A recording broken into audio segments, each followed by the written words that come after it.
Sindaco, onoratissima. Grazie, e grazie, complimenti, grazie. bravo, Grazie. successo meritato. Grazie, Abbiamo grazie. fatto tutti il tifo per il nostro sindaco. Grazie. Tutti hanno fatto il tifo fino all'ultimo per il sindaco Giuseppe Tonello perché l'alternativa non era un altro candidato ma il commissario prefettizio per un anno. E c'è chi dice che ieri sera, quando a pochi minuti dalla chiusura dei seggi ci si è accorti che di votanti ne mancavano davvero pochi, più di qualcuno si è andato a casa per casa recuperando quei 6 cittadini che hanno permesso di superare il quorum. Ce l'abbiamo fatta per 6 votanti e quando dico ce l'abbiamo fatta è tutto il comune che ce l'ha fatta per 6 votanti. Potevamo contare su possibili 2.803 votanti, purtroppo 800 sono gli iscritti all'AIRE che non potevano ovviamente venire a votare in Italia. È l'eterno problema dei comuni con una forte presenza di compaesani emigrati in Svizzera, Australia e America Latina, ma anche, qui il sindaco è molto risentito, delle minoranze che prima annunciano il varo di una lista concorrente e poi spariscono nel nulla. La minoranza che avevo io era talmente inconsistente che è quasi la stessa cosa. 1409 voti che ora si aspettano la prosecuzione del programma ad iniziare dall'inaugurazione del municipio ristrutturato a norma antisismica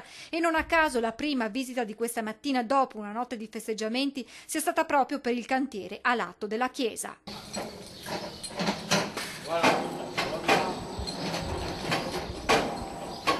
Poi ci sono gli altri obiettivi per i prossimi 5 anni. Gli interventi sulla pubblica illuminazione sulle 2 piazze, Piazza Vittoria e Piazza Vittorio Veneto, oltre al completamento dei lavori sulla ciclabile in quel di Musnigo. Ora si pensa alla nuova giunta che qualcuno vorrebbe così.